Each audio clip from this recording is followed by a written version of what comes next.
சிவாய நம. திருச்சிற்றம்பலம். ஞானாசிரியராகவும் ஞான குருவாகவும் எம்மை வழிநடத்தும் நம்பி ஆரூரர் திருவடிகளையும் அண்ணாமலை பெருமான் திருவடிகளையும் மனம் மொழி மெய்களால் வணங்கி மகிழ்கின்றேன். பன்முக நோக்கில் 9ஆம் திருமுறை என்ற இந்த அற்புதமான நிகழ்வுல நாம 9-14 என்று ஒவ்வொரு திருப்பதிகமாக அதில் இருக்கின்ற சித்தாந்த கருத்துக்களை நமக்கு ஒவ்வொரு வாரமும் மிக அழகாக எடுத்து சொல்லி வந்துட்டு இருக்கிறாங்க நம்ம சித்தாந்த நன்மணி சுப்பராயன் ஐயா அவர்கள் கடலூரில் இருந்து. ஒவ்வொரு வாரமும் மிக அழகாக நேர்த்தியாக நம்மளுக்கு பாத்தீங்கன்னா இத்தனை கருத்துக்கள் இருக்கா அப்படின்னு நம்மளுக்கே பிரமிக்கிற அளவுக்கு ஒவ்வொன்னையா சொல்றாங்க. சிலப்போ போற்றி பகருடைங்கிறாங்க, அப்புறம் சிவஞான சித்தியார்ன்றாங்க. ஒவ்வொன்றும் நம்மளுக்கு எவ்வளவுதான் படிக்க போறோம்னு தெரியலையேன்ற ஒரு ஏக்கத்தை தான் ஒவ்வொரு வாரமும் ஐயா கொடுக்குறாங்க. அந்த விதத்துல இன்றைய பொழிவு நமக்கு பாத்தீங்கன்னா 13வது பொழிவாக இது அமைகின்றது. இன்னைக்கும் அற்புதமான அடுத்த பதிகத்தை நாம் சிந்திக்க இருக்கின்றோம். ஐயா அவர்கள் நமக்கு எடுத்து சொல்ல வந்திருக்கின்றார்கள். அதனால ஐயாவிடம் மேடையை ஒப்படைக்கின்றேன். ஐயா சிவாய நம. சிவா. திருச்சிற்றம்பலம். எப்பொருட்கண்ணும் மன்னி இலங்கிடும் அறிவாம் ஈசன், அப்படி விளங்குகின்ற அறிதலே சிவந்தனுக்கு மெய்ப்படு பூசை, மற்றோர் செயலினால் அன்று மெய்யே இப்படி ஞானம் தன்னால் இறைஞ்சிடப்படுவான் ஈசன். அருளாதொழிந்தாள் அடியேனை அஞ்சேல் என்பார் ஆரிங்கு, பொருளா என்னை புகுந்தாண்ட பொன்னே பொன்னம்பல கூத்தா, மருளார் மனத்தோடு உனை பிரிந்து வருந்து வேணை வா என்றும், திருளார் கூட்டம் காட்டாயேல் செத்தே போனாள் சிறியாரோ, சிரிப்பார் கழிப்பார் திரண்டு திரண்டு உன் திருவார்த்தை விரிப்பார், கேட்பார் மெச்சுவார் வெவ்வேறிருந்தும் திருநாமம் தரிப்பார், பொன்னம்பலத்தாடும் தலைவா என்பார் அவர் முன்னே, நரிப்பாய் நாயேன் இருப்பேனோ நம்பி இனித்தான் நல்காயே. திருச்சிற்றம்பலம். அங்கு இங்கு எனாதபடி எங்கும் பிரகாசமாய் விளங்கும் எல்லாம் அல்ல முழுமுதற் பொருளான சிவபெருமான் திருவுருளாலும் 9ஆம் திருமுறை ஆசிரியர்களின் குருவர்களாலும் பன்முக நோக்கில் 9ஆம் திருமுறை என்ற ஓராண்டு ஞான வேள்வியிலே இன்று 9-14 பகுதி 13 சிந்திக்க இருக்கின்றோம். இந்த இழிஞான பூசையை சிறப்பாக தொடர்ந்து செவ்வனே நல்ல வண்ணம் நடத்தி வரும் சிங்கப்பூரை சார்ந்த நம்தமர் ஊரன் இலை மதிப்பிற்குரிய சிவத்திருமதி லாவண்யா அம்மையார் அவர்களையும் இந்த ஞான வேள்வியிலே பங்கு கொண்டு தங்களுடைய பொழிவுகளையும் பாடல்களையும் சிறப்பாக கொடுத்து வருகின்ற மழலைகள் முதல் பெரியவர்கள் வரை இருக்கக்கூடிய பெருமக்கள் அனைவரையும் இந்த தொடரை இணையம் வாயிலாக தொடர்ந்து கேட்டு சிந்தித்து வருகின்ற அன்பர் பெருமக்களாகிய உங்கள் அனைவரையும் அடியேன் மனம் மொழி மெய்களாலே வணங்கி மகிழ்கின்றேன். 9-14 என்ற தலைப்பு நமக்கு இப்போது பரிட்சயமான தலைப்பாயிடுச்சு. ஏன்னா 9ஆம் திருமுறையில் 14 சாத்திரங்கள் என்று சொல்லக்கூடிய சாத்திர கருத்துக்களை நாம் ஒவ்வொரு திருப்பதிகமாக தொடர்ந்து பெருமானுடைய பெரும் கருணையாலே சிந்தித்து வருகின்றோம். அப்படி பார்க்கும்போது இன்று 13வது பகுதியிலே 9ஆம் திருமுறையிலே 12வது திருப்பதிகமாக இருக்கக்கூடிய திருக்கருவூர் தேவர் அருளி செய்த திரைலோக்கிய சுந்தரம் என்ற திருப்பதிகத்தை இன்று சிந்திக்க இருக்கின்றோம். இந்த திருப்பதிகம் காந்தார பண்ணிலே அமைக்கப்பட்டிருக்கிறது. அந்த திருத்தலத்தினுடைய அம்மையினுடைய பெயரும் சுவாமியினுடைய பெயரும் நாம் தெரிந்து கொள்ளலாம். அம்மையினுடைய பெயர் அகிலாண்டேஸ்வரி அம்மை, சுவாமியோட பெயர் சுந்தரேஸ்வரர். எப்போதுமே நம்ம சித்தாந்த நோக்கில பார்க்கும்போது ஒவ்வொரு திருக்கோயிலிலும் அம்மன் ஆலயம் இருக்கிறது இல்லையா, அம்மன் சந்நிதி என்று சொல்லக்கூடிய அம்மன் என்பது எதை குறிக்கிறது, தத்துவமாக எதை குறிக்கிறது என்று சொல்லி பார்க்கும்போது அது நம்முடைய திரோதான சக்தியை குறிக்கிறது. அந்த திரோதான சக்தி என்பது அது திருவருள் சக்தி தான். அதுக்கு நம் மலத்தோடு பிணித்திருக்கும் போது அது திரோதான சக்தி. நம்மளிடத்திலே மலம் நீங்கிய பிறகு, மலம் வழி கெட்ட பிறகு அது திரோதான சக்தியே அருட்சக்தியாக நமக்கு அருளை வழங்கும் என்பதெல்லாம் நம் சித்தாந்தத்திலே தெரிந்த கருத்து தான். அப்ப அம்மன் என்பது சொல்லக்கூடியது சித்தாந்தத்தின்படி தத்துவ ஆற்றல் என்று சொல்லக்கூடிய திரோதான சக்தியை குறிக்கிறது என்பதை நாம் தெரிந்து கொள்ள வேண்டும். சரி, இந்த திருப்பதிகத்துல எப்படி நம்முடைய திருக்கருவூர் தேவர் அருளி செய்திருக்கிறார் என்று சொல்லி பார்க்கும்போது, அது தலைவி கூற்றாகவும் செவிலித்தாயின் கூற்றாகவும் இந்த பதிகத்தை அமைத்திருக்கிறார். அந்த முதல் 2 திருப்பாடல்களை தலைவியது கூற்றாகவும், மீதம் இருக்கக்கூடிய திருப்பாடல்களை செவிலித்தாயின் கூற்றாகவும் நமக்கு அருளியிருக்கிறார் நம்முடைய திருக்கருவூர் தேவர். அதாவது திரலோக்கிய சுந்தரத்து பெருமானை காதலித்த தலைவியது கூற்றாக முதல் 2 பாடல்களையும், மீதம் இருக்கக்கூடிய திருப்பாடல்களை தலைவியினுடைய செவிலித்தாய் கூற்றாகவும் நமக்கு அருளி இருக்கிறார். இப்படி பார்க்கும்போது முதல் திருப்பாடல் திருச்சிற்றம்பலம். நீரோங்கி வளர்கமலம் நீர் பொருந்தா தன்மையன்றி ஆரோங்கி முகமலர்ந்து ஆங்கருவினையின் திறமறந்தின்று ஊரோங்கும் பழி பாராதுன்பாலே விழுந்தொழிந்தே சீரோங்கும் பொழிற்கோடை திரைலோக்கிய சுந்தரனே. திருச்சிற்றம்பலம். இந்த பதிகத்திலே நாம் பொருள் காணும் போது 4வது அடியில் இருக்கக்கூடிய அந்த வரியை முதலிலும், முதலடியில் இருக்கக்கூடியது 4வது அடியிலும் வைத்து நாம் பொருள் காண வேண்டும். அப்படி பார்க்கும்போது சீரோங்கும் பொழிற்கோடை திரைலோக்கிய சுந்தரனே ஆரோங்கி முகம் மலர்ந்து ஆங்கு அருவினையும் திறம் மறந்தின்று ஊரோங்கும் பழிவாராது உன்பாலே விழுந்தொழிந்தேன் நீரோங்கி வளர்கமலம் நீர் பொருந்தா தன்மையன்றே என்று நாம் கொண்டு கூட்டி பொருள் காணணும். முதலிலே சீரோங்கும், பெருமை, சீர் என்றால் பெருமை, சிறப்பு, அப்படி சொல்லக்கூடியதுதான் சீர் என்பது. அழகு என்று சொல்லலாம். சீரோங்கும் பொழில் கோடை திரைலோக்கிய சுந்தரனே என்று ஒவ்வொரு பாடலினுடைய கடைசி அடியிலும் அருள் இருக்கிறார் திருக்கருவூர் தேவர். அந்த கோடை என்பது அந்த ஊரின் பெயராகவும், அந்த திரைலோக்கிய சுந்தரம் என்பது அந்த கோயிலின் பெயராகவும் அமைக்கப்பட்டிருக்கிறது என்பதை நாம் தெரிந்து கொள்ளலாம். முதல்ல என்ன நமக்கு சொல்லியிருக்கிறாங்க அப்படின்னு சொல்லி பார்க்கும்போது, ஆரோங்கி, ஆர ஓங்கி, முகம் மலர்ந்து, ஆங்கு அருவினையின் திறம் மறந்தின்று. நம்ம 9-14 என்ற தலைப்பிலே நாம் ஒவ்வொரு பதிகத்திலும் இருக்கக்கூடிய சித்தாந்த கருத்துக்களை நாம் சிந்தித்து வருகிறோம். அந்த பதிகத்திற்கான என்ன பொருள் என்பதை நாம் நேரடியாக சிந்திப்பதில்லை. அது நம்முடைய பன்முக நோக்கிலே பல இடங்களில் சிந்திக்கப்பட்டு வருகிறது. ஆகையால சித்தாந்த கருத்துக்களை மட்டும் நாம் சிந்தித்துக் கொண்டு செல்கிறோம். அது நாம் எல்லாம் அனைவரும் அறிந்ததுதான். இந்த 2வது அடியிலே ஆங்கு அருவினையின் திறம் மறந்தின்று அப்படின்னா என்ன பொருள்? அந்த தலைவியினுடைய கூற்றாக இந்த முதல் 2 பாடல்கள் அமைக்கப்பட்டிருக்கிறது என்று சொன்னோம். அப்ப அவள் உலகியலை மறந்து இருக்கிறாள். அததான் அங்க சொல்லக்கூடிய கருத்து. ஆங்கு அருவினையேன், அருவினையேன் அப்படி சொல்லி, வினையேன் அப்ப கொடுமையான வினையுடையவள் அப்படி சொல்லுகிறார். அருவினையேன் திறம் மறந்தின்று ஊரோங்கும் பழி பாராது உன்பாலே விழுந்தொழிந்தேன் என்று சொல்கிறார். அப்படியே என்ன பொருள்னா, உலகியல் மறந்து இருக்கக்கூடிய நிலை, ஒரு ஆன்மா உலகியல் மறந்து இருக்கக்கூடிய நிலை தான் இங்க எடுத்து காட்டுகிறார் கருவூர் தேவர். இந்த உலகியல் மறந்து இருக்கக்கூடிய நிலை எப்படி இருக்கும் அப்படின்னு சொன்னா, இதை இறைவழி நிற்றல்னு சொல்லலாம். நம்முடைய சிவஞான போதத்திலே 10ஆம் நூற்பாவிலே 2ஆம் அதிகரணத்திலே ஒரு ஏது அருள் இருக்கிறார் நம்முடைய மெய்கண்ட தேவர். அது என்னன்னா, அவன் அருளால் அல்லது ஒன்றையும் செய்யான் அப்படிங்க சொன்னாங்க இல்லையா. அருவினையின் திறம் மறந்தின்று, எல்லாத்தையும் மறந்து ஊரோங்கும் பழி பாராது உன் பாலே விழுந்தொழிந்தேன்னு சொன்னாரு. அதுதான் அங்க மெய்கண்டார் அங்கே அருள் இருக்கிறார். ஒன்றையும் செய்யான், அவன் அருளால் அல்லது ஒன்றையும் செய்யான், ஆகவே அஞ்ஞான கண்மம் பிரவேசியா ஆகலாம் என்பது ஏது.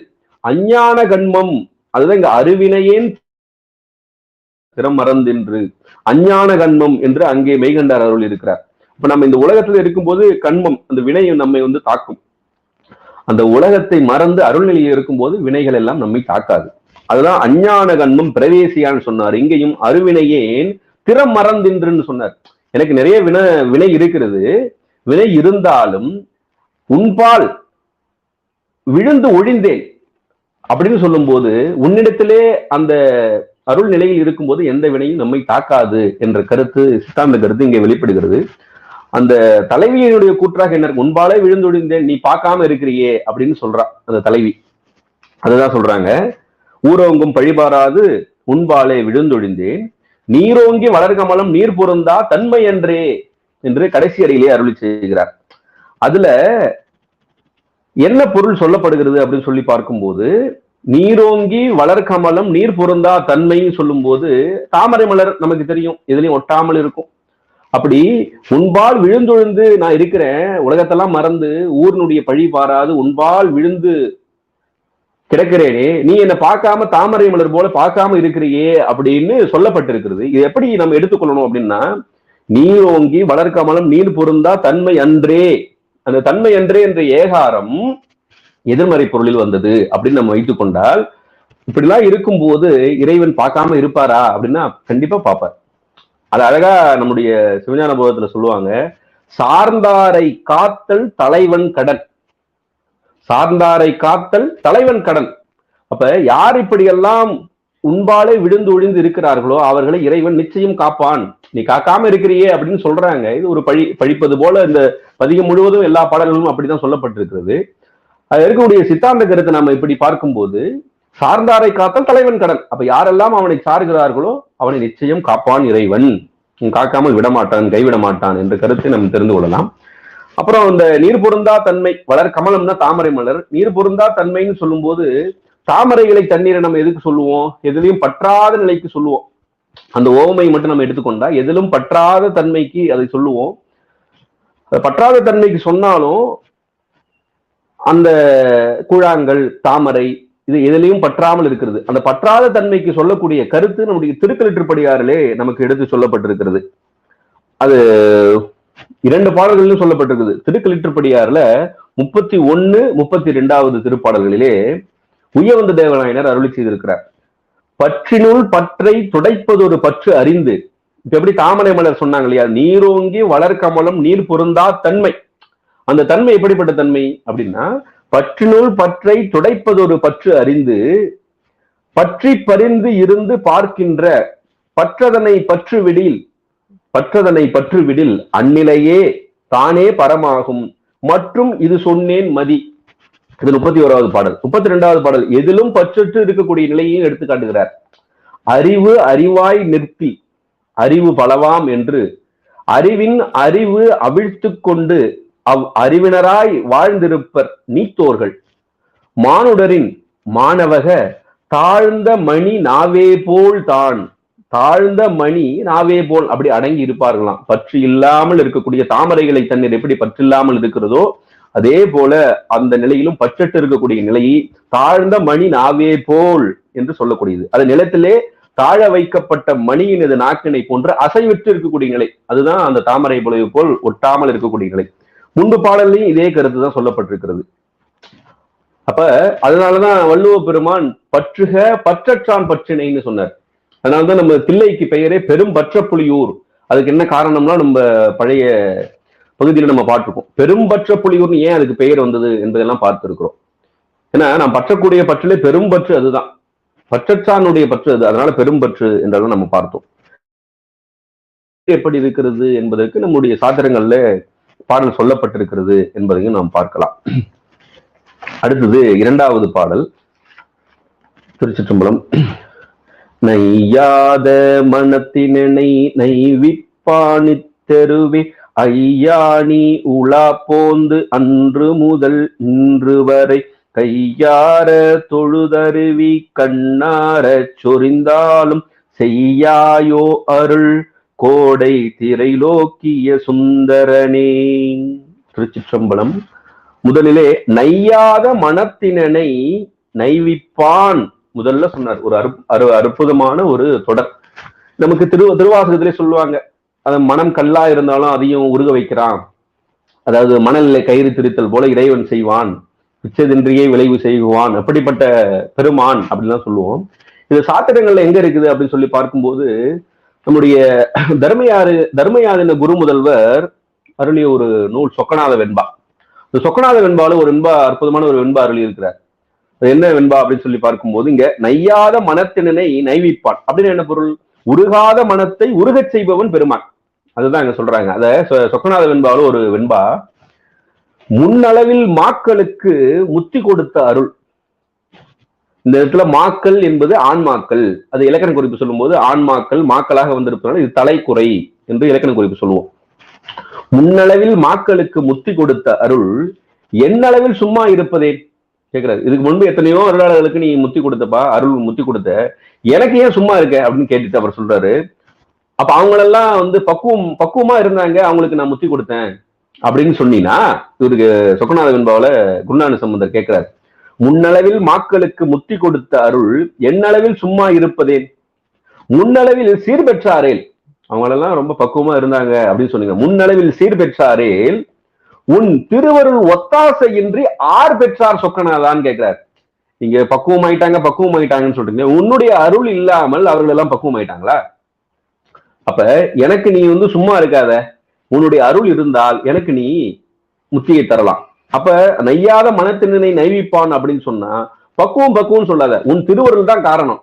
அதுதான் சொல்றாரு, உன் திருவருள் ஒத்தாசையின்றி ஆர் பெற்றார் சொக்கநாதா, உன் திருவருளுடைய துணை இல்லாம யார் பெற்றார் அப்படின்னு சொல்லி கேள்வி கேட்கிறார். அதேதான் நையாத மனத்தினை நைவிப்பான்.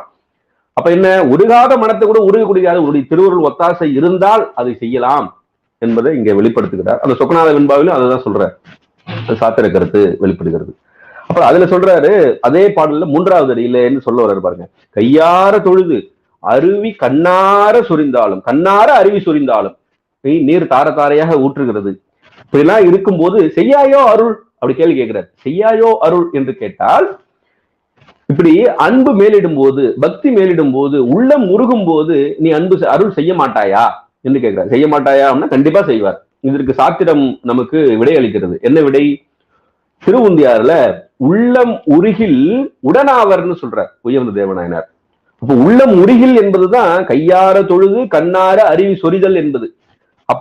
அப்படி செய்யும் போது அருள் தானா நமக்கு வழங்குவான், அருளை வழங்குவான் பெருமான்.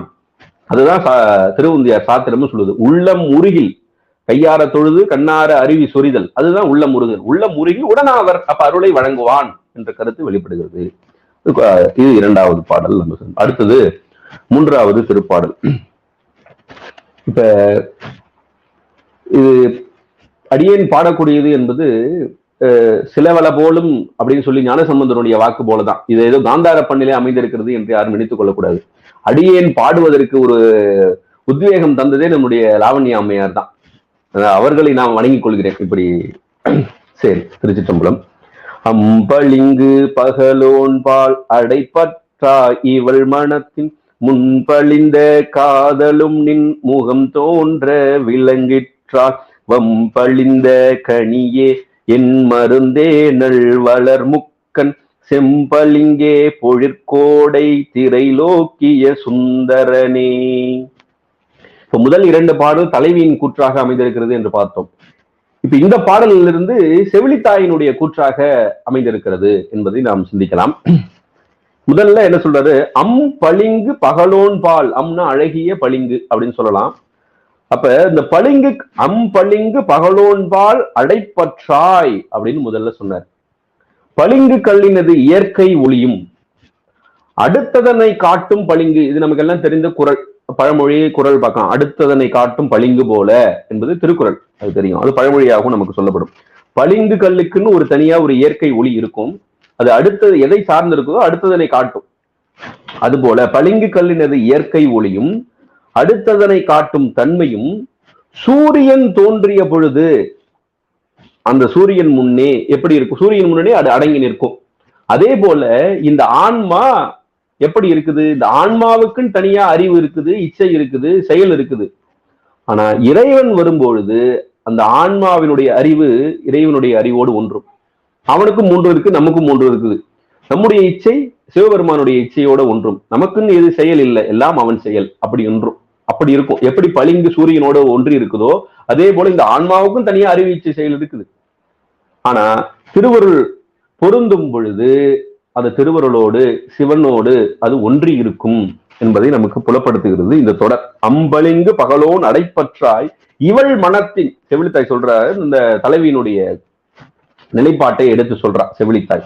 இவள் மனத்தின் முன்பழிந்த, அப்ப முன்பு அழிந்த காதலும், முன்பு அழிந்த காதலும்னா உள்ளத்திலே இயற்கையாய் இருந்த ஒரு விருப்பம் என்று சொல்லப்படுகிறது. அதுக்கு ஒரு, அப்ப உள்ளத்திலே இயற்கையாய் இருந்த விருப்பம் என்று சொன்னால் அது நம்ம எப்படி பார்க்கலாம் அப்படின்னு சொன்னா, நமக்கு இயற்கையாக இருந்த விருப்பம்னா இந்த ஆன்மாவும் சித்துப்பொருள், இறைவனும் சித்துப்பொருள். இது நமக்கு உண்மை விளக்கத்துல 47வது வெண்பா இதே போல சொல்றாங்க பாருங்க. எப்படி அந்த பளிங்கு வரும்போது சூரியனுக்குள்ள அடங்கி நிற்குதோ அதே போல அங்க சூரியன் சந்திரனை நமக்கு ஓமை காட்டுவார் மனவாசகம் கடந்தார். 47வது வெண்பா அது முத்துநிலைக்கு ஒரு எடுத்துக்காட்டு சொல்வது போல அங்க சொல்லப்படும்.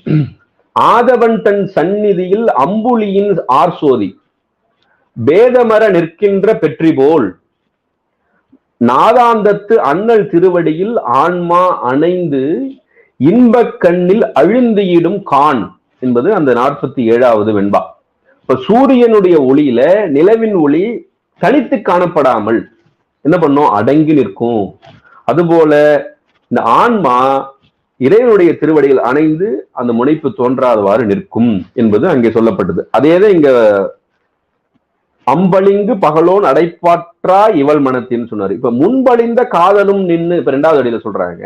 அது உள்ளத்துல இயற்கையாகவே இருந்த விருப்பம் சொன்னா இந்த ஆன்மாவுக்கும் ஒரு அறிவு இருக்குது, இச்சை இருக்குது, செயல் இருக்குது. இந்த செயல் எல்லாம் எப்படி, அதாவது உண்மை இருக்கிற இன்னொரு பாடல்ல சொல்லுவாங்க, ஆன்மாவுக்கும் இறைவனுக்கும் எப்போதுமே பெருமான் ஐ எம் வெயிட்டிங் அப்படின்னு இருப்பாரு. நாம தான் நமக்கு கூட தான் நம்ம ஒண்ணு தடுத்து கொண்டு இருக்கிறது. எது அப்படின்னு சொன்னா அது மலம், ஆணவ மலம் என்று இருக்கக்கூடிய ஒரு பெரிய திரை. அந்த திரை நீங்கிவிட்டால் இரண்டும் கலந்து விடும் என்று சொல்லப்படும். அப்ப இதுவும் தயாரா இருக்குது, இதுவும் தயாரா இருக்கு. ஏன்னா ஒத்த சாதி என்று சொல்லுவோம். இதுவும் அறிவுடைய பொருள், அதுவும் அறிவுடைய பொருள். இது ரெண்டும் இணைதல் தான் இயற்கை. இப்ப நாம் மலத்தோடு இணைந்திருப்பது செயற்கை. இப்ப நம்ம செயற்கையாக இணைந்திருக்கிறோம் இல்லையா, நம்ம இயற்கையாக இணைந்திருக்க வேண்டிய பொருள் சிவம். அப்ப இயற்கையை விட்டு செயற்கையோடு நாம இன்னைக்கு இருக்கிறோம், செயற்கையோடு பொருந்தி விளங்குகின்றோம். அப்ப செயற்கையை இணைத்து இயற்கையோடு இருக்க வேண்டும். அப்ப அந்த முன்பு அழிந்த காதல்னு சொல்லும் போது ஏற்கனவே இந்த ஆன்மாவுக்கு அறிவீச்சை செயல் இருக்கிறது இல்லையா, அந்த நிலையை தான் நம்ம எடுத்துக்கொள்ளணும். தத்துவ ரீதியாக அப்படி எடுத்துக்கொள்ள வேண்டும். அப்படி காதலும் நின் முகம் தோன்ற விளங்கிற்றால், முன் முகம் தோன்ற விளங்கிற்றால்னா உன்னுடைய அருள் கிடைத்து விட்டால் வம்பளிந்த கனியே அப்படின்னு சொன்னார். அந்த வம்பளிந்த கனியேனா புதியதாய் பழுத்த கனி. புதியதாய் பழுத்த கனினா ஏற்கனவே அந்த கனியா பழுக்காமல் இருக்கிறது என்று சொன்னால் அது பிஞ்சாகவோ காயாகவோ இருப்பதற்கு காரணம் என்னன்னு சொன்னா ஆணவ மலம்.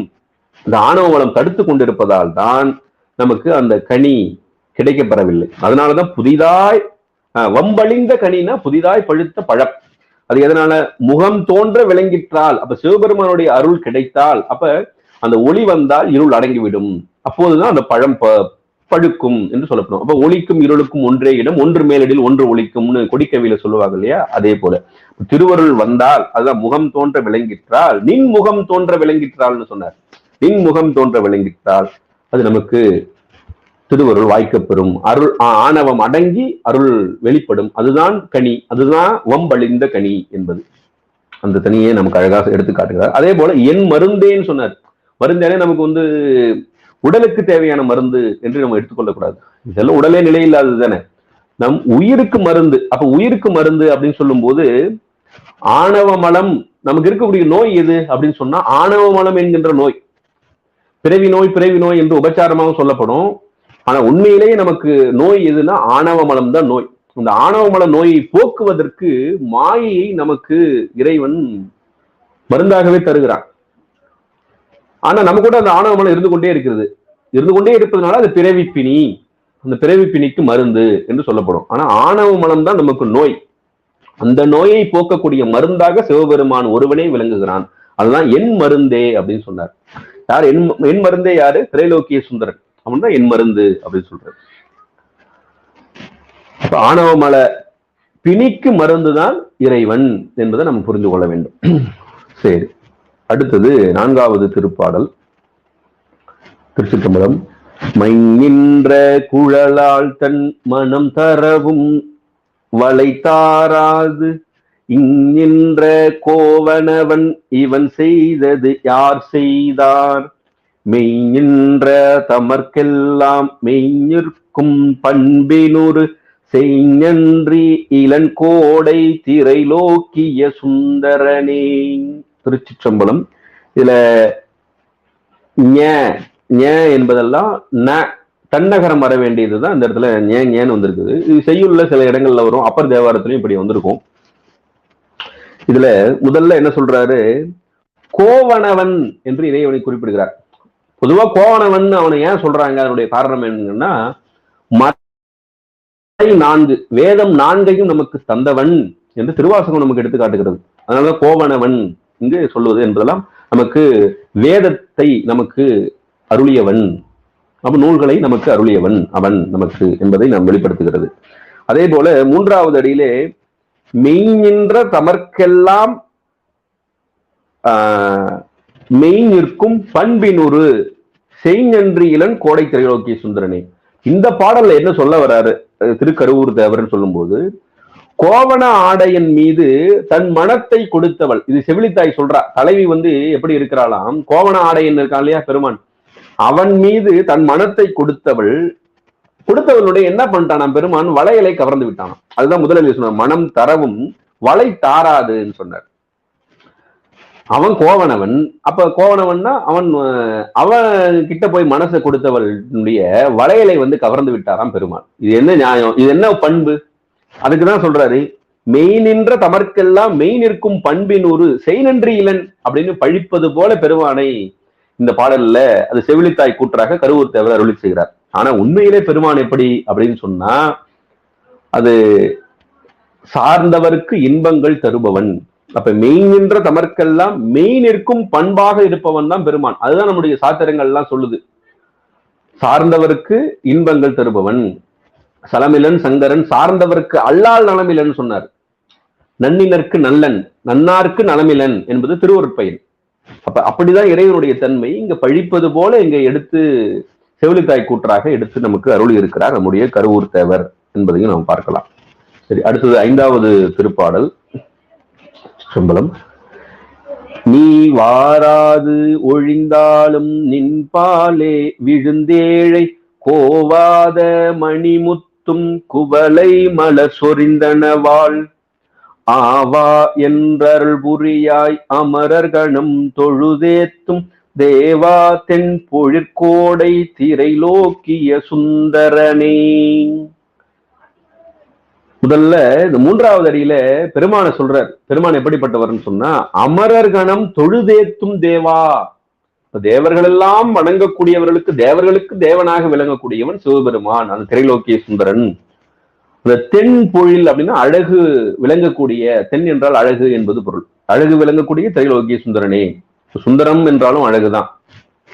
இங்க அமரர்கள் தொழுதேத்தும் தேவா அப்படின்னு சொன்னா சிவபெருமானுக்கு மேலே ஒரு தலைவன் இல்லை என்ற அந்த பதி இலக்கணம் நமக்கு வெளிப்படுகிறது. அதனாலதான் அமரர்கணம் தொழுதேத்தும் தேவா என்று குறிப்பிடுகிறார். அதே போல 2வது அடியில என்ன சொல்றாரு, நீ வாராது ஒழிந்தாலும், நீ வரலனாலும் மின்பாலே விழுந்த ஏழை, ஏழை அந்த பெண்ணை சொல்றா, செவிலித்தாய் சொல்றா, அந்த பெண்ணை தலைவி, கோவாத மணிமுத்தும் குவளை மலர் சொரிந்தனவாள். அப்ப கண் தார தாரையா கண்ணீர் வழிகிறதா. அது எப்படி இதை நம்ம பார்க்கலாம் அப்படின்னு சொன்னா, நம்முடைய அற்புத திருவந்தாதி நம்முடைய காரைக்கால் அம்மையார் அருளி இருப்பாங்க. இடர் களையாரேனும் எமக்கு இறங்காரேனும் படரும் நெறி பணியாரேனும், இப்படி ஒண்ணு கொண்டே சொல்லி கொண்டு வருவாங்க. அதே போல நீ வாராது ஒழிந்தாலும் தலைவி எப்படி இருக்கிறாளாம், கோவாத மணிமுத்தும் குவளை மலர் சொரிந்தனவாள் அப்படி சொல்றாங்க. இது இன்னும் நம்ம தெய்வ சேக்கிழார் எப்படி சொல்லுவார், திருக்கூட்ட சிறப்புல சொல்லியிருப்பார், கூடும் அன்பினில் கும்பிடலே அன்றி வீடும் வேண்டா விரலின் விளங்கினார்னு சொல்லுவார். அது மட்டுமே போதுமா, திருக்கூட்ட சிறப்புல 8வது திருப்பாடல்ல அருளி இருப்பார் தெய்வ சேக்கிழார். கூடும் அன்பினில் கும்பிடலே அன்றி, அது மட்டும் போதும், இது வீடு பேராது முத்தியாவது ஒண்ணாவது அதெல்லாம் வேணாம்பா. இப்ப மனித பிறவியும் வேண்டுவதை இம்மாநிலத்தின் அப்பர் பெருமான் சொல்வது போலதான், கூடும் அன்பினில் கும்பிடலே அன்றி வீடும் வேண்டா விரலின் விளங்கினார் அப்படின்னு சொல்லுவார். அப்ப இதுல அப்ப அதனாலதான் வேண்டத்தக்கது அறிவோயினி அப்படின்னு சொல்லி மணிவாசகன் சொல்லார். திருக்குறள்ல நம்முடைய தெய்வப்புலவர் ஒரு குறள் சொல்லியிருப்பாரு, 363வது குறள், வேண்டாமை அன்ன விழுச்செல்வம். அதாவது நீ வாராது ஒழிந்தாலும் அந்த அன்பு, அந்த எதிர்பார்ப்பு இல்லாத அன்பு, அதுதான் இங்கே வெளிப்படுத்துகிறார் கருவூர் தேவர். வேண்டாமை அன்ன விழிச்செல்வம் ஈண்டு இல்லை, யாண்டு மகுது ஒப்பதில். இங்க அந்த வேண்டாமை என்பதுக்கு போல, அது போல இருக்கக்கூடிய ஒரு விழிச்செல்வம் இங்க இல்ல, அங்க சொர்க்கலோகத்திலையும் இல்லைன்னு சொல்லிட்டார். இங்கேயும் இல்லை அங்கேயும் இல்லை. அப்படி ஒரு சிறப்புடைய ஒரு விழிச்செல்வமா அந்த வேண்டாமை என்பது திருக்குறள்லையும் சொல்லியிருக்கிறார். அப்ப அதனாலதான் நம்ம சொல்லுவோம் எப்போதுமே சைவ சித்தாந்தத்துல என்ன சொல்லுவாங்க, காமியத்தவம் நிற்காமியதவம் என்று 2 சொல்லுவாங்க. இந்த காமியத்தவம்னா ஏதாவது நம்ம எதிர்பார்த்து செய்வது, எதையும் எதிர்பாராமல் செய்வது என்பது நிற்காமிய தவம். அந்த நிற்காமிய தவத்தை வலியுறுத்தக்கூடியதாக இந்த பாடல் அமைந்திருக்கிறது என்பதை நாம் சிந்திக்கலாம். சரி, அடுத்தது 6வது திருப்பாடல். திருச்சிற்றம்பலம். முழுவதும் நீ ஆயினும் இம் மொய்குழலால் மெய் முழுதும் பழுதெனவே நினைந்தோரால் பயில்வதும் நின் ஒரு நாமம், அழுவதும் நின் திறம் நினைந்தே அதுவன்றோ பெரும் பேரு, செழுமதில் சூழ் பொழிற்கோடை திரைலோக்கிய சுந்தரனே. திருச்சிற்றம்பலம். முதலிலே முழுவதும் நீ ஆயினை என்று அந்த பதியினுடைய இலக்கணம் அங்கே எடுத்து காட்டுகிறார்.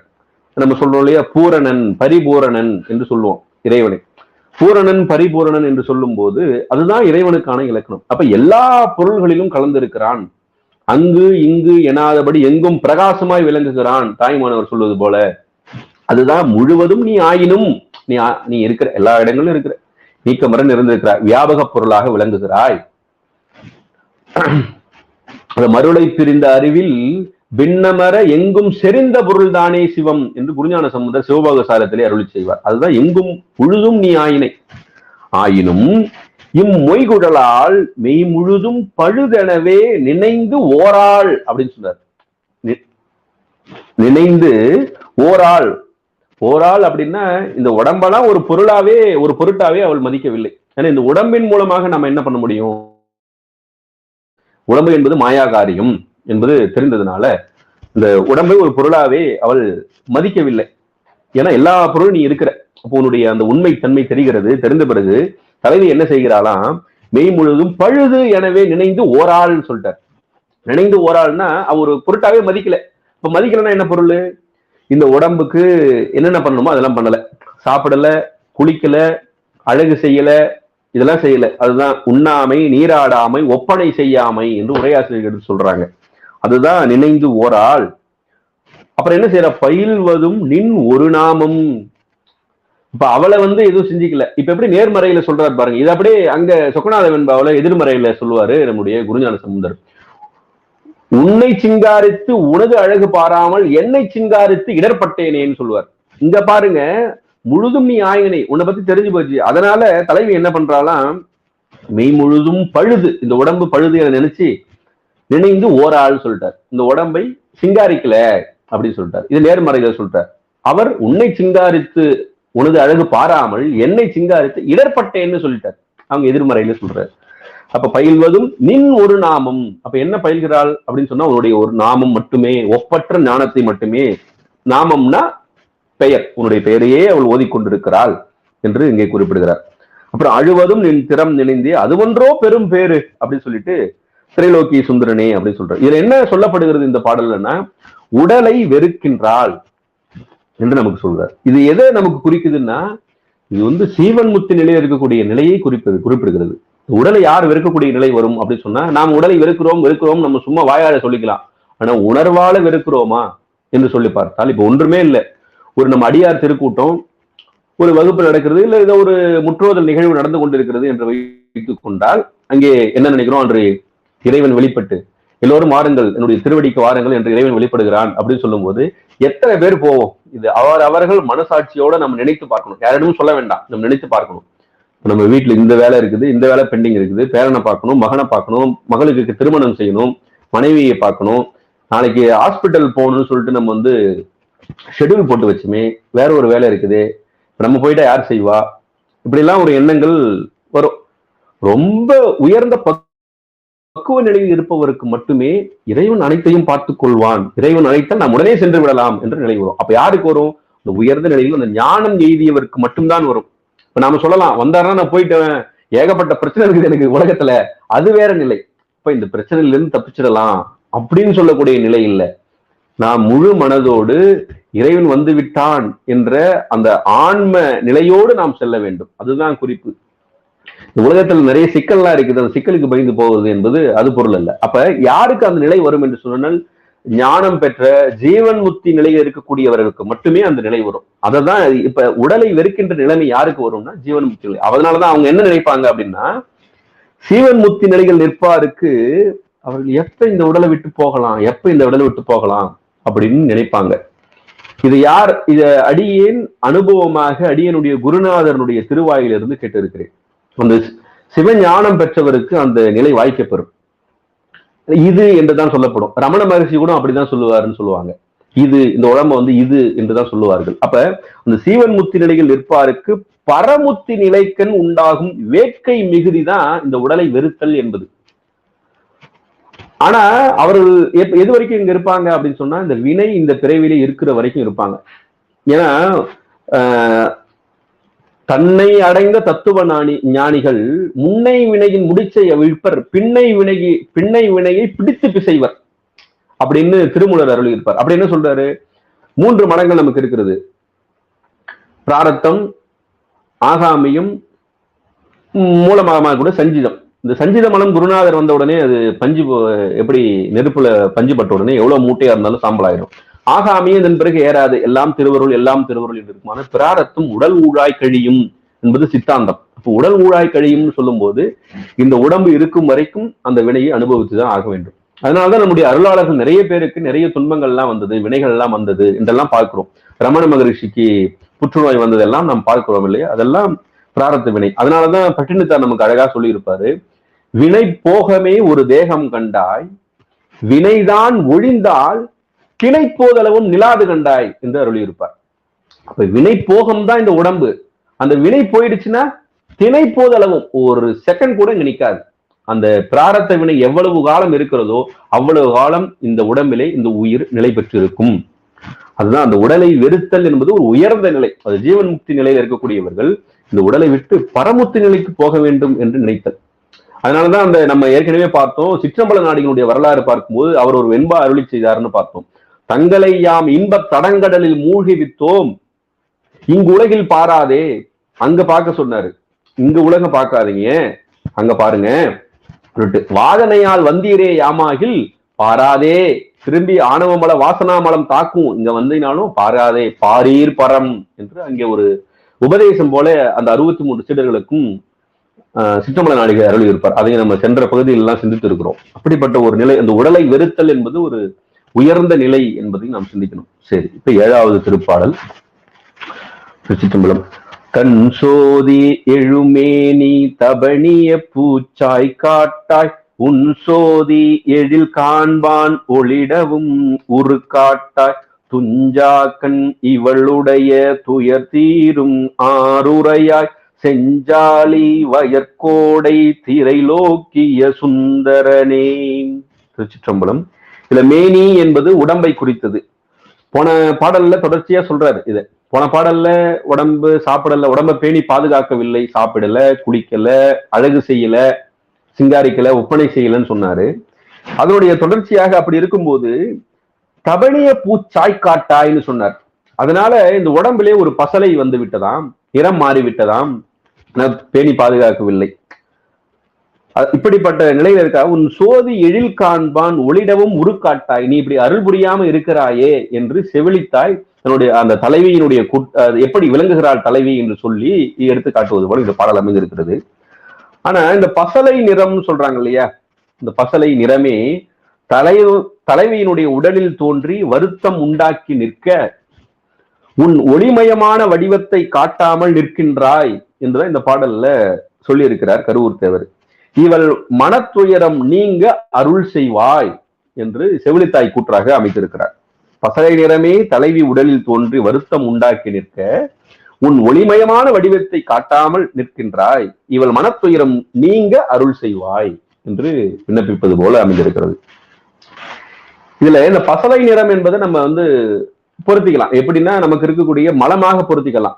அந்த மலத்தை உன் ஒளி வந்தவுடனே போக்கிவிடும் என்று சொல்லும் போது அந்த உண்மை உலகத்தில் இருக்கக்கூடிய அந்த பாடல் நமக்கு வெளிப்படுகிறது. அந்த 48வது வெண்பா அதுல என்ன சொல்றாரு? அது கடைசியில தான் நமக்கு தேவை. சென்று இவன் தான் ஒன்றில் சிவபூரணம் சிதையும். நம்ம முன்னு சொல்றோம், இந்த உண்மை விளக்கத்துல அடியனுக்கு மிக மிக பிடித்த வெண்பா இது. இப்படி ஒரு நிலையை நம்ம 14 சாத்திரங்கள்லயும் எங்கேயும் இப்படி ஒரு கருத்து சொல்லல. சென்று இவன் தான் ஒன்றில் சிவபூரணம் சிதையும், அன்று அவன்தான் ஒன்றும் எண்ணில் அந்நியமாம். இந்த நிலையை வேற எங்கேயும் சொல்ல. இது மனவாசகம் கடந்தாருடைய டச் அப்படின்னு சொல்லலாம். அப்படி இன்று இரண்டும் அற்ற நிலை ஏது எண்ணில், அதுதான் இப்ப இந்த பாடலுக்கான இது இங்கதான் வருது. உண்மை விளக்கத்துல ஆதித்தன் அந்தம் விழி குற்றமர நின்றது போல் கொள் அப்படின்னு சொன்னாரு. ஆதித்தன் சூரியன். அது எப்படி இருக்குது? பசலை நோய் நீங்கி விட்டால், நம்ம ஏற்கனவே பார்த்தோம் இல்லையா, ஒரு ஸ்கிரீன் இருக்குது, அதுதான் மலமா இருக்குது, ஆன்மாவும் இருக்குது, இறைவனும் இருக்கா, இறைவன் ஐ எம் வெயிட்டிங் இருக்காருன்னு சொன்னோம் இல்லையா, அந்த நிலைதான் இந்த பசலை என்பது மலம். அது நீங்கி விட்டால், அதுதான் எப்ப நீங்கும்? உன் ஒளிமயமான வடிவத்தை காட்டினால் இந்த மலம் நீங்கிவிடும், அந்த ஸ்கிரீன் நீங்கிடும். உடனே ஆன்மாவும் இறைவனும் அத்துவிதமாக இணைந்து விடுவார்கள். அது எப்படி சொல்றோம்? அது எப்படின்னா, குருடனின் கண்ணை படலம் மறைத்திருக்கும் போது அவன் சூரிய ஒளியை காண முடிவதில்லை. கண்ணின் படலம் நீங்கியதும் சூரிய ஒளியை அவன் காண்கிறான். அப்ப என்ன பண்ணுது? கண்ணும் இருக்குது, சூரிய ஒளியும் இருக்குது, ஆனா பார்க்க முடியல.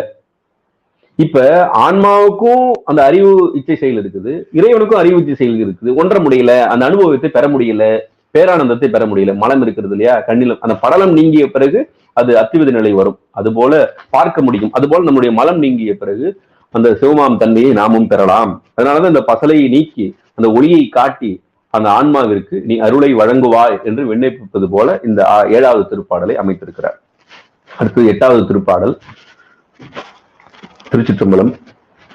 அரும்பேதை கருள் புரியாத் ஒழிந்தாய் நின் அவிர்சடை மேல் நிரம்பாத பிறை தூவும் நெருப்பொடு நின் கையில் யாழ் நரம்பாலும் உயிர் ஈர்ந்தாய் நளிர்புரிசை குளிர்வனம்பா திறம்போது சொறி கோடை திரைலோக்கிய சுந்தரனே. திருச்சிற்றம்பலம்.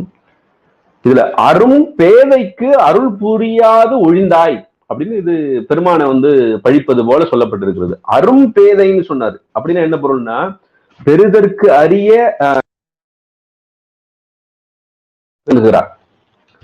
பெரிதற்கு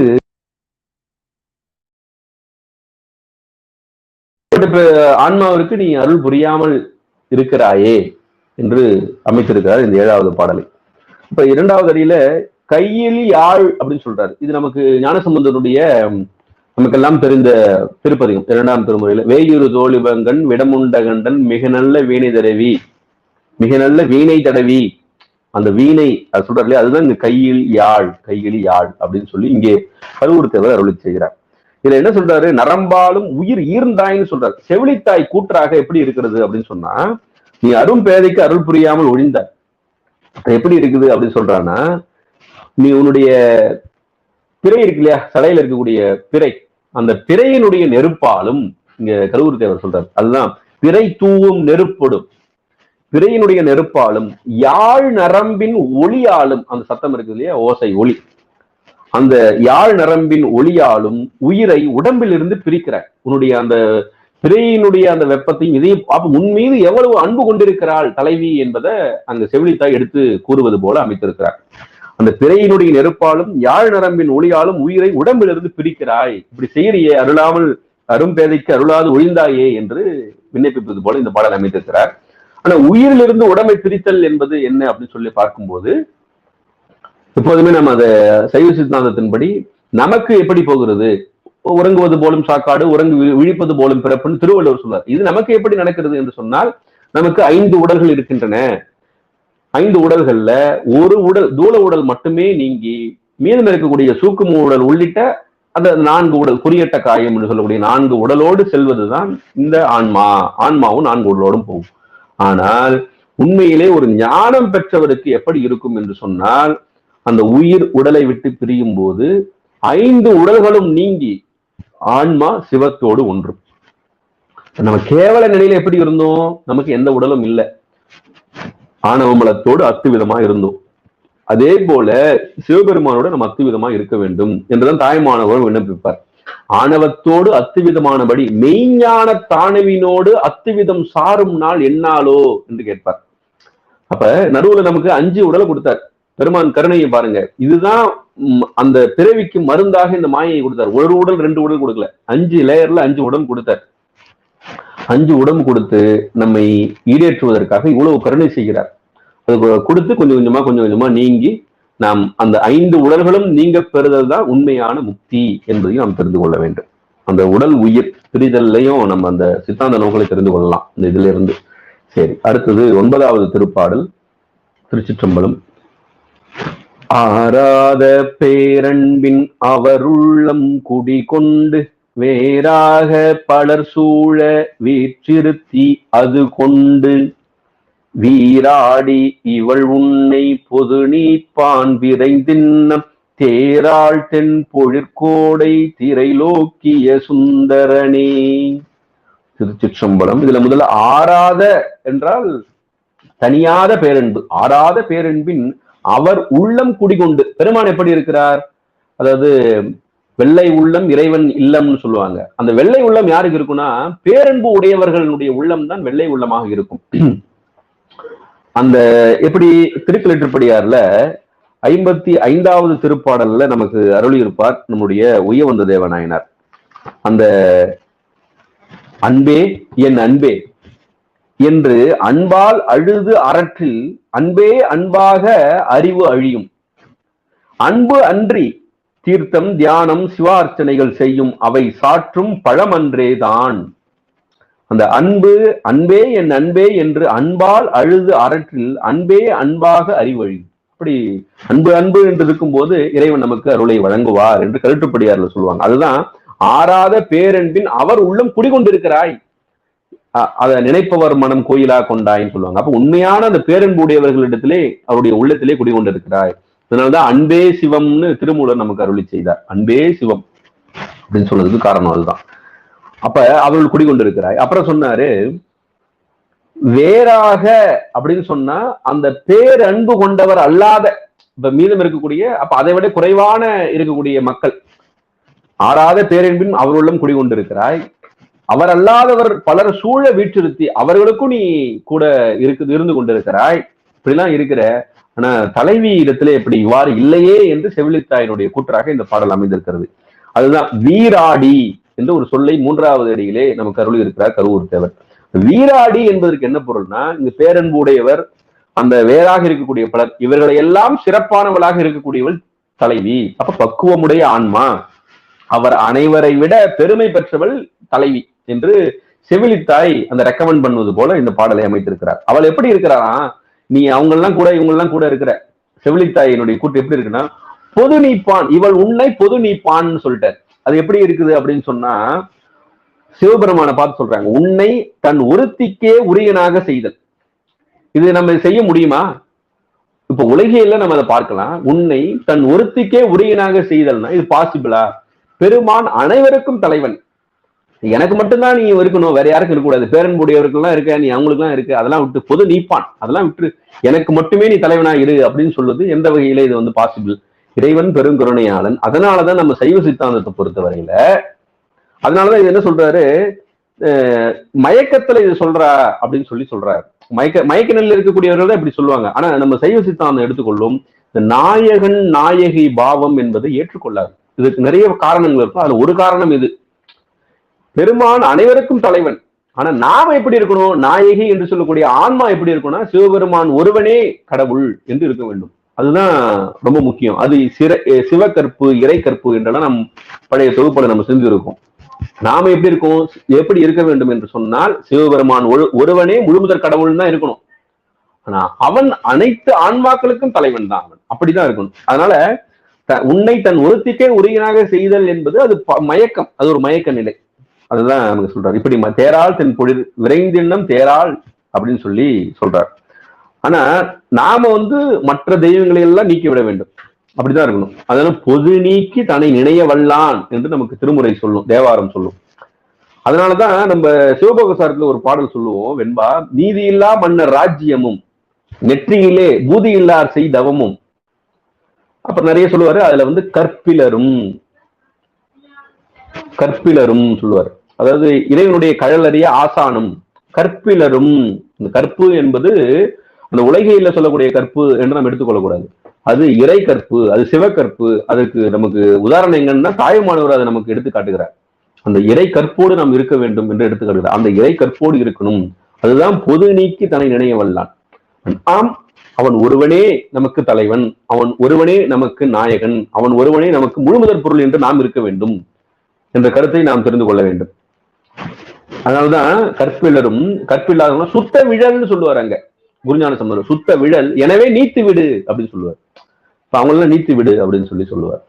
அப்ப அந்த தலைவியின் கூற்றாக இங்கு சொல்வதெல்லாம் அது அந்த அன்பினுடைய வெளிப்பாடாக அந்த அருள் இருக்கக்கூடிய நிலை.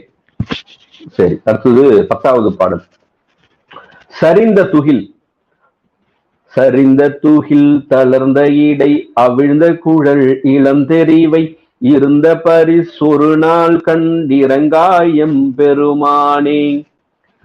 முறிந்த நடை மடந்தயர்தம் முழங்கொழியும் வழங்கொழியும் திருந்து விழவ் அணி கோடை திரைலோக்கிய சுந்தரனே. இந்த பாடல்ல அந்த தலைவியினுடைய நிலை எடுத்து காட்டுகிறார். எப்படி இருக்கலாம்? சரிந்த துகில், ஆடை சரிந்து விடுகிறது. தளர்ந்த இடை தளர்ந்து விடுகிறது.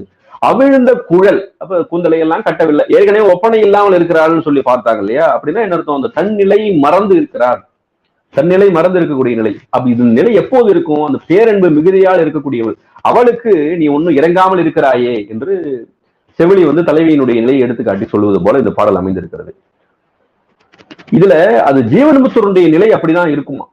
அந்த அந்த பேரன்பு என்பது ஜீவன்முக்தருடைய நிலையில எப்படி இருக்கும்னு சொல்லி சிவஞான சித்தியார்ல 285வது விருத்தம் எப்படி இருக்கும்னா, தேசம், இடம், காலம், திக்கு, ஆசனங்கள் இன்றி என்று அருளி செய்வார் அருணந்த சிவம். அதே போல இங்க சரிந்த துகள், தளர்ந்த இடை, அவிழ்ந்த குழல் என்று சொல்வதெல்லாம் அந்த நிலையோடு ஒத்து வருகிறது. அந்த ஜீவன் முக்தருடைய நிலை அப்படிதான் இருக்கும். அப்ப இருவினை உப்பு வந்த பிறகு இருக்கக்கூடிய அந்த ஜீவன் முக்தருடைய நிலை எப்படி இருக்குமா?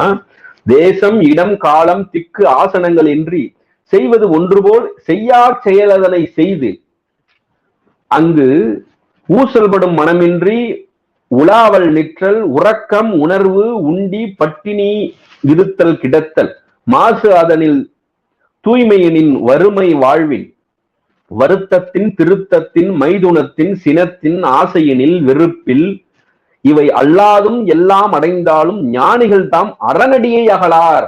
இப்ப எப்படி இருந்தாலும் சிவபெருமானுடைய திருவடியை விட்டு நீங்காமல் இருப்பர் சொல்றாரு. உண்டி பட்டினி இருந்து கிடத்தல் சொல்றாரு. முன்பே அங்க உடலை ஒரு பாதுகாக்காக செய்யல, சாப்பிடல, குளிக்கல, ஒப்பனை செய்யல. அதே போல இங்க இருக்கக்கூடிய நிலையும் எடுத்துக்காட்டுறது. இதெல்லாம் மேல்நிலையில இறைவன்பால் அன்பு கொண்டவர்களுடைய நிலை. அந்த நிலையை தான் இங்க எடுத்து காட்டுகிறார். அது செவிலித்தாய், தலைவி இப்படிலாம் இருக்கிறாய், நீ அருள் செய்யாமல் இருக்கிறாய், நீ இறங்க வேண்டும் என்று விண்ணப்பிப்பது போல இந்த பாடலை அமைத்திருக்கிறார் நம்முடைய கருவூர் தேவர். கடைசி திருப்பாடல், கடைக்காப்பு திருப்பாடல். திருச்சிற்றம்பலம். ஆரணத்தேன் பருகி அரும் தமிழ் மாலை கமழவரும் காரணத்தின் நிலை பெற்ற கருவூரன் தமிழ் மாலை பூரணத்தால் ஈரைந்தும் போற்றிசைப்பார் காந்தாரம் சீரணைத்த பொழிற்கோடை திரைலோக்கிய சுந்தரனே. திருச்சிற்றம்பலம்.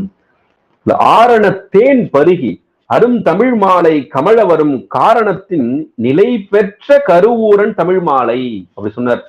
இந்த பாடல்கள் எல்லாம் நிலை பெற்ற தமிழ் மாலையாக விளங்குகிறது. இது நிலை பெற்ற என்ற சொல்லை நிலை பெற்ற கருவூரன், நிலை பெற்ற தமிழ் மாலை இரண்டுக்கும் பொருத்திக்கலாம். நிலை பெற்ற தமிழ் மாலைன்னா இந்த பதிகம் நிலை பெற்று விளங்குகிறது. ஏன்னா இறைவனுடைய திருவுருளை நமக்கு எடுத்து காட்டுவது போல. அப்ப இதையெல்லாம் போற்றி இசைப்பார் காந்தாரம் இங்கே சொல்லிட்டார். சீரணைத்த பொழிற்கோடை திரைலோக்கிய சுந்தரனே. பூரணத்தால் அப்படி, பூரணம் என்பதும் இறைவனை குறிக்கக்கூடிய ஒரு அழகான ஒரு சொல். இதுல நிலை பெற்ற கருவூரன், நிலை பெற்ற தமிழ் மாலை. நிலை பெற்ற தமிழ் மாலை ஓகே. நிலை பெற்ற கருவூரன் சொல்லும் போது இது நமக்கு என்ன சொல்றாங்க? கருவூர் தேவர் என்பது ஒரு சித்தர். அதனால அந்த காயகல்பம் இதெல்லாம் செஞ்சு நிலை பெற்று விளங்கினார் என்று உரையாசிரியர்கள் நமக்கு எடுத்து காட்டுகிறார்கள். நம்ம அதை அப்படி பார்க்காமல் எப்படி சிந்திக்கலாம் அப்படின்னு சொன்னா, என்னதான் காயகல்பம்லாம் இருந்தாலும், என்ன சித்த நிலையில் இருந்தாலும், அது ஒரு காலத்துல அது நிலை பெற்றதாக இருக்காது. அது கால நீட்டிப்பு தான். ஏன்னா என்ன சித்தியெல்லாம் பெற்றாலும், அது நம்ம சுக்கநாத வெண்பாவிலே நமக்கு குருஞான சம்பந்தர் அருளியிருப்பார். என்னதான் சித்தி எல்லாம் பெற்றாலும் குருவருள் வைத்தபடி இருக்க மாட்டாருக்கு சித்த சரணமாம்னு சொல்லுவார். அப்ப உண்மையிலேயே எப்ப நிலை பெற்ற தன்மை விளங்கும் என்று சொன்னால், இறைவன் பால் அன்பு கொண்டு விளங்கினால்தான் நிலை பெற்ற தன்மை வரும். அதை நமக்கு சிவஞான போதத்துல 10ஆம் நூற்பா மன்னிக்கணும் 11ஆம் நூற்பா 2ஆம் அதிகரணத்துல எடுத்துக்காட்டு வெண்பால ஒரு வெண்பால நம்முடைய மெய்கண்டார் அருளி செய்கிறார். மண்ணும் இருளை ஆணவமலம் நிலை பெற்ற, மண்ணுதல் என்றால் நிலை பெறுதல் என்பது பொருள். மண்ணும் இருளை மதி துறந்தவாறு அன்பின் மண்ணும் அரணே, அங்க மண் சொல்றாரு, மண்ணும் அரணே மலம் துறந்து தன்னின் வலித்து இரும்பை காந்தம் வசம் செய்வான் செய்தல் சலிப்பில் விகாரி அலந்தான். அப்ப இந்த ஆன்மா மலத்தை விட்டு நீங்கும் போது நிலை பெற்று விளங்கக்கூடிய அரண் இருக்கிறான் இல்லையா, அரணோடு பொருந்தி இந்த ஆன்மாவும் நிலை பெற்று அவனுடைய திருவடியிலே இன்பத்தை தூக்கி விளங்கும். இந்த ஆன்மாவும் நிலை பெற்று விளங்கும். அப்ப இந்த ஆன்மா நிலை பெற்று விளங்கும் என்பதுதான் நிலை பெற்ற கருவூரன் என்று இங்கே குறிப்பிடுகிறார். என்னதான் நீங்க காயகல்பம் செய்தாலும் அது நிலை பெற்ற என்ற ஒரு சொல்லுல நம்ம பொருத்த முடியல. அது கால நீட்டிப்பதை நமக்கு எடுத்து காட்டுகிறதே தவிர, அது குறிப்பிட்ட காலத்தை பிறகு அதுவும் சென்று விடும், அந்த உடல் உயிரை விட்டு பிரிந்து விடும். அதன் பிறகு வேற ஒரு பிறவிதான் எடுக்கணும். அதனால சிவசித்தர் என்ற நிலை வேற, இந்த காயகல்பம் என்று சொல்லக்கூடிய சித்தநிலை என்பது வேற, அட்டமா சித்தி என்பது வேறு, சிவசித்தர் என்ற நிலை வேறு. அது ரெண்டுக்குள்ள வேறுபாட்டையும் நாம் புரிந்து கொள்ள வேண்டும் என்று சொல்லி இந்த பாடலோடு இந்த பதிகம் நிறைவு பெறுகிறது. இந்த 12வது திருப்பதிகத்தை இந்த அளவிலே நாம் நிறைவு செய்து மீதம் இருக்கக்கூடிய பதிகங்களை வரும் காலங்களில் பெருமானுடைய திருவருளும் குருவருளும் கூட்ட சிந்திப்போம், தொடர்ந்து சந்திப்போம் என்று சொல்லி வாய்ப்புக்கு நன்றி சொல்லி விடைபெறுகிறேன். நன்றி, வணக்கம். திருச்சிற்றம்பலம். தென்னாடுடைய சிவனே போற்றி, எந்நாட்டவர்க்கும் இறைவா போற்றி, காவாய் கனகத்திரளே போற்றி, கையிலை மலையானே போற்றி போற்றி. திருச்சிற்றம்பலம்.